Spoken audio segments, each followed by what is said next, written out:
loss of Xana, Kaylee, Madison, and Ethan remains the highest priority for the Moscow Police Department. We will continue putting all of our resources into investigating and solving these murders. Investigators are prepared to work through the Thanksgiving holiday to continue their efforts.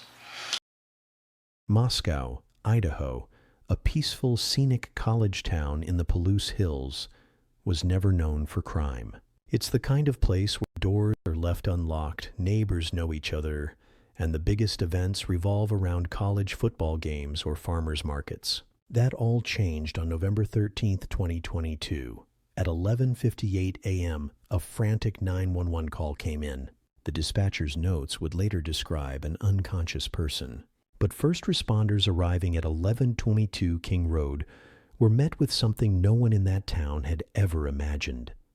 4 young students, brutally stabbed to death in the quiet comfort of their shared off-campus home. The victims were Kaylee Goncalves, Madison Mogan, Xana Kernodle, and Ethan Chapin.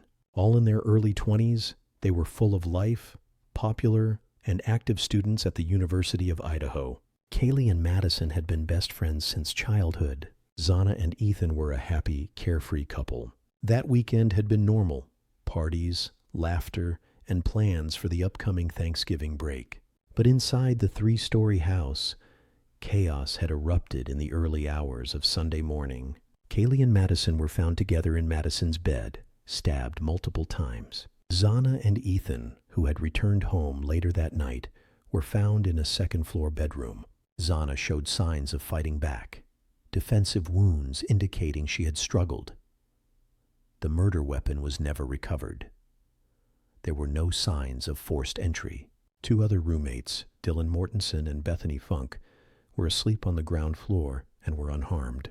They would later become central to the timeline and a source of intense speculation. The scene was surreal. It shocked even seasoned investigators. Blood seeped through the walls. Nothing had been stolen. It wasn't a robbery gone wrong. This was something colder, more calculated. As the investigation unfolded, the public grew desperate for answers. Why didn't the roommates hear anything? Why did it take nearly 8 hours for someone to call 911? Were the victims targeted? Within days, media outlets across the nation descended on the town. News vans parked outside the crime scene. Drone footage of the house went viral. TikToks and YouTube videos speculated endlessly, fueled by a lack of official information. The Moscow Police Department, clearly overwhelmed, offered few updates. Rumors swirled. Fear gripped the campus.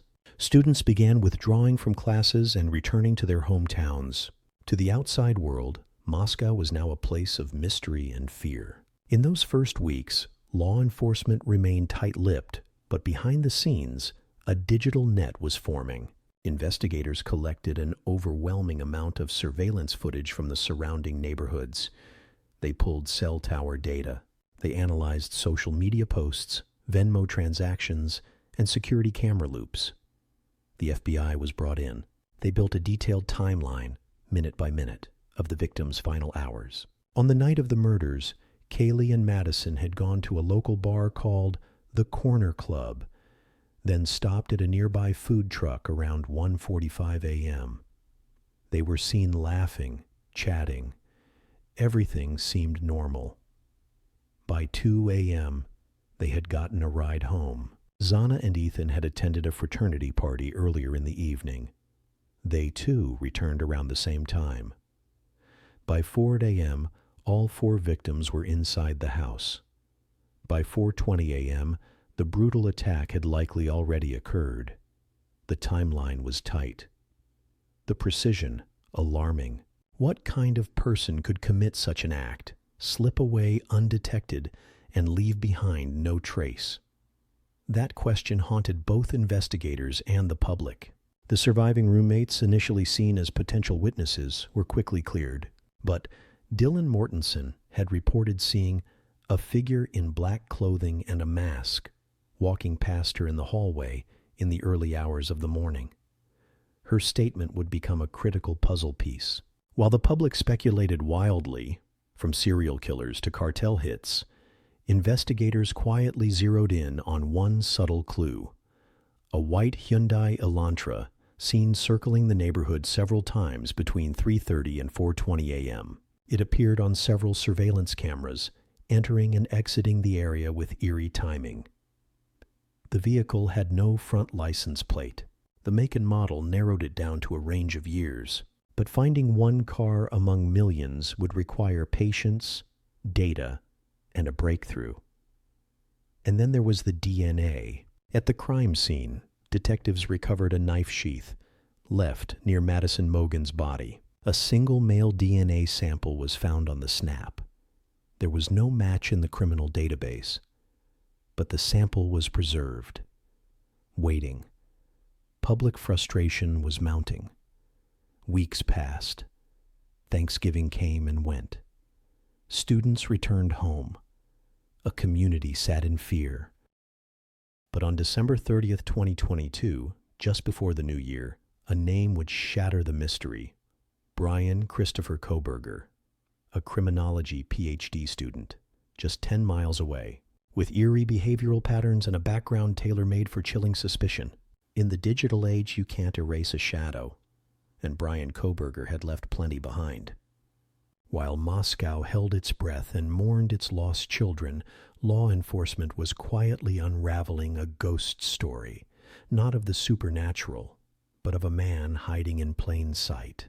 Beneath the calm exterior of academia and the guise of an inquisitive scholar, someone had been watching, waiting, calculating. It all started with that white Hyundai Elantra. Security camera footage, pieced together from businesses, residential homes, and campus lots, had captured the vehicle making several suspicious loops near King Road in the early hours of November 13th.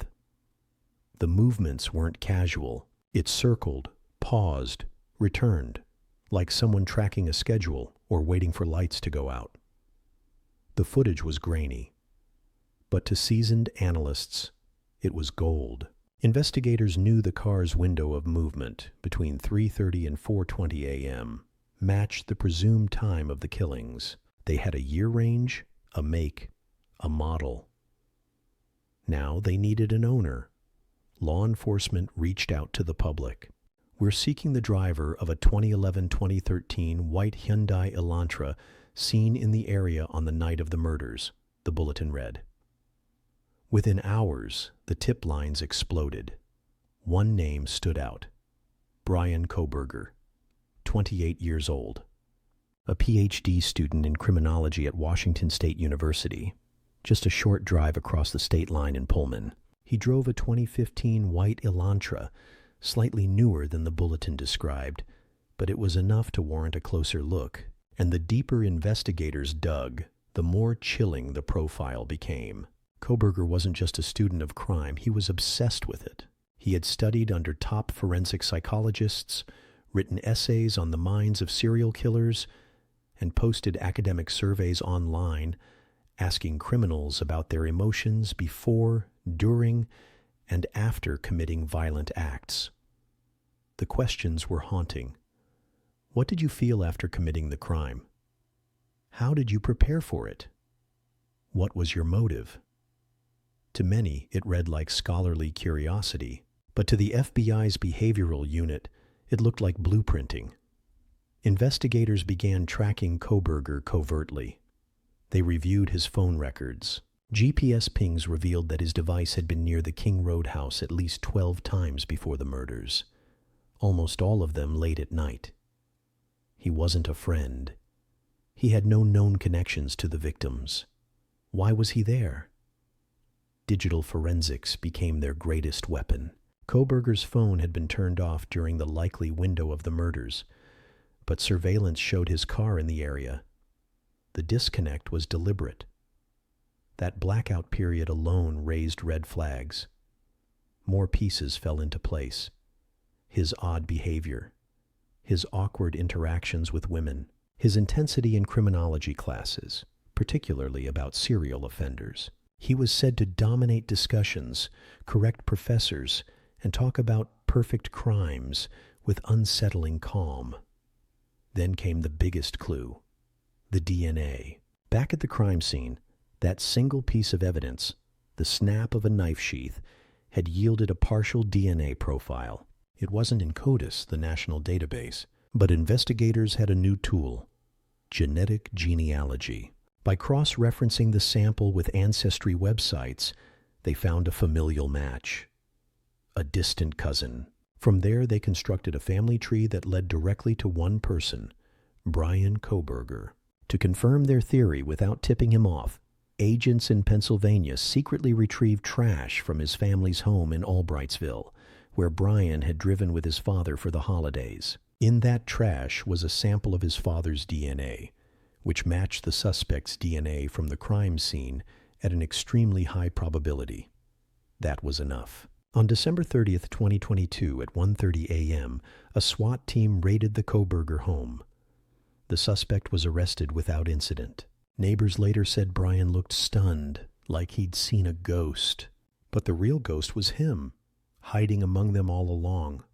In the aftermath, investigators found items in the home that deepened their suspicions: nitrile gloves, a black face mask, and more than one weapon. His Elantra had been cleaned thoroughly, but trace fibers and possible blood evidence were sent for lab analysis. Back in Idaho, the community was shaken by the news. Some expressed relief, others disbelief. How could someone so methodical, so intelligent, make such a mistake? How did he not know he was being watched? Bryan Kohberger was charged with 4 counts of first-degree murder and 1 count of felony burglary. He was extradited to Idaho and held without bail. In court, he appeared composed, even smug. He did not enter a plea.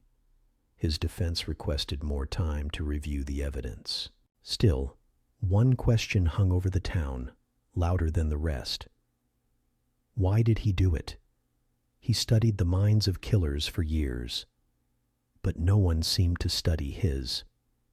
Bryan Kohberger was, to most, a quiet, intelligent graduate student, but to a few who had encountered him more closely, something always felt off. Born in 1994, Bryan grew up in Pennsylvania. By his teens, those who knew him described an awkward young man, intensely curious, particularly about how things worked, especially people. He battled addiction as a teen, reportedly overcoming a heroin dependency by his early 20s. By the time he pursued graduate studies, he'd reshaped his life around academics and control. In Washington State University's criminology department, he was known for being intense.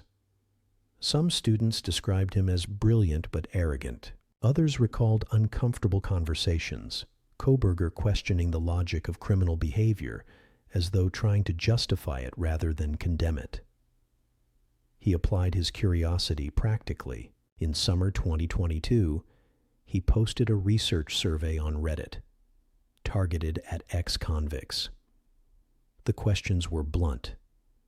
How did you plan your crime? What were you thinking and feeling at the time? What made you choose your victim? The academic context seemed valid, but in hindsight, it read more like a predator's questionnaire. Former classmates from WSU said he often dominated discussions. He would talk about how a killer might avoid detection, or how one might mentally dissociate to commit acts of violence. At times, his theories felt disturbingly personal. He lived alone in a sparse apartment in Pullman, Washington. His neighbors said he kept odd hours, was reclusive, and rarely spoke. One remembered seeing him take out trash wearing gloves long before the murders. Another recalled an eerie stare, like he was trying to read people without words. In public, Kohberger could pass as just another academic. But behind closed doors, his social behavior was erratic. Women he interacted with at nearby bars said he made them uncomfortable. He would stare too long, ask too many questions, or follow them from place to place. The psychological profile began to form. Kohberger displayed traits of a narcissist, intellectually superior, emotionally detached, and possibly driven by the desire to outsmart authority. He admired serial killers not for their brutality, but for their elusiveness, and he likely believed he could do it better. One chilling theory emerged, that the murders were not about rage or revenge, but a performance, a way to test his own capabilities against the system he studied, to prove that he could be both architect and ghost. It worked for a while. But small mistakes added up. The knife sheath left at the scene, the car caught on tape, the cell phone pings, and perhaps his greatest failure, believing that intelligence alone made him untouchable. Back in jail, Kohberger remained silent. His attorneys filed motions. He stared blankly in court. But the public was beginning to ask deeper questions. Were there warning signs earlier? Did someone see this coming and say nothing? Could all of this have been prevented? He thought he could clean it all away, wipe the blade, scrub the car, delete the search history. But the truth always leaves a trace. With Bryan Kohberger now in custody, the painstaking task of combing through his life, digitally and physically, began in earnest. Investigators hoped to answer a haunting question. Was this his first time, or just the first time he got caught? Immediately following Kohberger's arrest, the Elantra became the central focus. It was impounded, photographed, and subjected to forensic testing. Although it had been cleaned meticulously, almost obsessively, crime scene analysts recovered trace evidence. Human hair, a single animal hair, and tiny reddish-brown stains consistent with blood. Samples were sent to the lab for DNA analysis. In the trunk and back seat, they found a collection of black nitrile gloves, a flashlight, and a chemical-resistant coverall suit. Even more telling were the fibers that matched samples taken from the crime scene rug. Kohberger had tried to erase the evidence, but he hadn't been thorough enough. Simultaneously, the FBI secured warrants for Kohberger's apartment in Pullman. What they found painted a picture of isolation, control, and a mind bent on procedure. The apartment was stark. Few decorations, no signs of a social life. In his trash, they found more gloves. Under his mattress, a stained cover that lit up under luminol. Hidden within his desk drawer, a small leather-bound journal.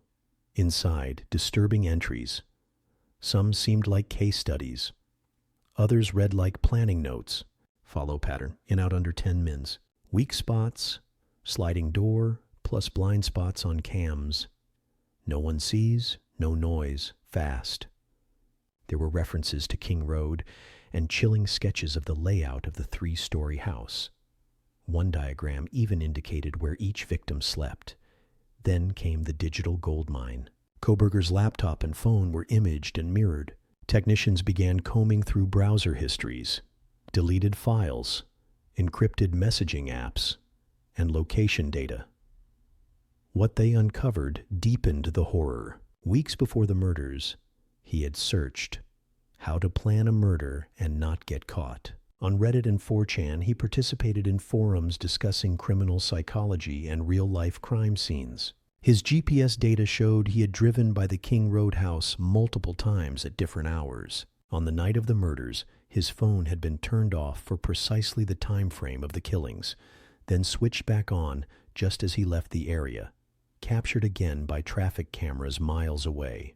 More shocking still, Kohberger's device had visited true crime forums where discussions about the Idaho murders were rampant. He appeared to be following the investigation in real time, reading public theories, press updates, and even responding anonymously to a few threads.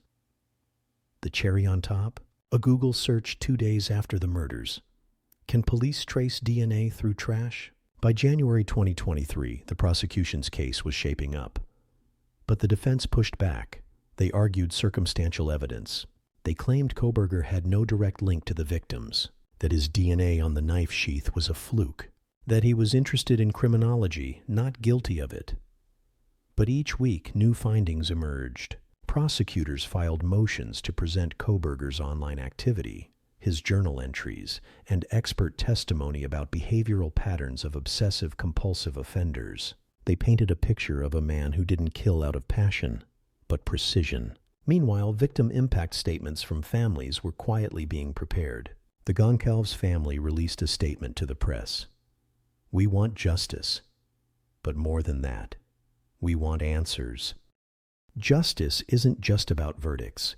It's about the stories we tell, the wounds we carry, and the questions that still echo in empty bedrooms. As spring 2023 unfolded, the town of Moscow found itself in a strange and painful limbo. The arrest of Bryan Kohberger had brought a temporary calm, but not closure. The victims' families braced for a lengthy court battle. The university community tried to rebuild a sense of safety. Meanwhile, a media circus hovered outside the Latah County Courthouse. Kohberger, charged with 4 counts of first-degree murder and 1 count of felony burglary, appeared in court wearing orange prison garb, shackled at the waist. His face was impassive. His public defender entered a not guilty plea. The judge, aware of the public scrutiny, moved quickly to enforce gag orders to prevent leaks that could compromise the trial. Behind the scenes, the prosecution team worked methodically. Prosecutors presented new evidence during pre-trial motions: digital footprints, physical evidence, and statements from those who had interacted with Kohberger before and after the murders. The state argued that his actions were not impulsive, but part of a calculated plan. Public defenders argued that much of the evidence was circumstantial. They pushed to suppress Kohberger's journal, his Reddit survey, and the surveillance footage timeline, claiming that they prejudiced the jury before a trial even began. A motion to dismiss the case based on lack of direct eyewitnesses was denied by the court. Outside the legal wrangling, emotion dominated the headlines. The families of Kaylee, Madison, Zana, and Ethan made public appearances, standing at vigils, giving press conferences, and calling for legislative change in how universities protect students off campus. Social media campaigns bearing hashtags like Shard Justice for the Four and George King Road Truth gained traction nationwide. The Goncalves family spoke often, their heartbreak raw. Kaylee's father, Steve, became a fierce advocate for transparency, criticizing gaps in the initial investigation and pushing for the death penalty.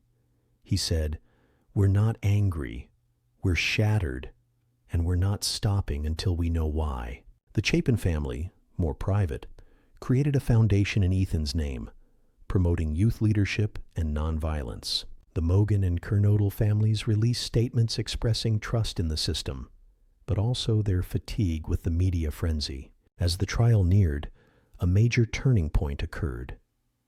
The prosecution announced their intention to seek the death penalty. The courtroom gasped. It was a decision that reignited debate across the country about capital punishment and its place in modern justice. Legal analysts warned that the trial could take years. Both sides requested more time to review discovery. Kohberger's attorneys requested a change of venue, arguing that Moscow was too emotionally invested for a fair trial. The judge took the motion under advisement. Meanwhile, the public clung to every development. True crime podcasts dedicated full seasons to the case. YouTube channels dissected body language from court footage. Online sleuths debated timelines, motive, and the ethics of trial by internet. But amidst the noise, one truth remained clear. 4 lives had been senselessly ended, and nothing, not even a guilty verdict, could bring them back. Trials end. Headlines fade. But for the families of Kaylee, Madison, Zana, and Ethan, the sentence is forever. The trial of Bryan Kohberger began under the watchful eye of a nation. Spectators lined up outside the Latah County Courthouse as early as 4 a.m. to get seats. Reporters, legal analysts, and podcast hosts from across the country gathered to witness what many called the most haunting case of the decade. Opening statements were delivered with quiet intensity. The prosecution laid out a timeline supported by surveillance footage, GPS data, forensic evidence, and behavioral analysis. They showed images of the knife sheath. They presented the damning DNA match. They walked the jury through Kohberger's digital obsession with violent crime and the disturbing journal entries recovered from his apartment. The defense pushed back, presenting Bryan Kohberger as a socially awkward, but brilliant academic who had been wrongly targeted by overzealous investigators and media hype. They questioned the reliability of the DNA match. They argued that he had no prior criminal history. They pointed to gaps in the timeline and inconsistencies in witness statements. But as testimony unfolded over several weeks, it became clear how strong the state's case was. One by one, witnesses took the stand. Digital forensic experts, FBI behavioral analysts, friends of the victims, and even college classmates of Kohberger. A former WSU student recalled Kohberger asking disturbing questions about perfect crimes in class. A forensic pathologist described the victim's final moments in chilling detail. Perhaps the most heart-wrenching moment came when families of the victims delivered their impact statements. Kaylee Goncalves' mother stood before the court, voice trembling. "There are no words for what was stolen from us. Kaylee was our sunshine. This monster extinguished her light, and the world is darker now." Madison's sister shared stories of laughter, of shared dreams, of a future now buried under grief. Zana's father broke down on the stand, saying, "I wake up every morning and forget for 1 second, and then it hits me again like a truck." Ethan's twin brother sat silently in the courtroom, eyes hollow, wearing Ethan's college sweatshirt. Kohberger never looked at them. When closing arguments ended, the jury was sequestered. The town held its breath. After 2 days of deliberation, the jury returned. The courtroom filled. Tension crackled in the air. We, the jury, find the defendant, Bryan Christopher Kohberger, guilty on all counts.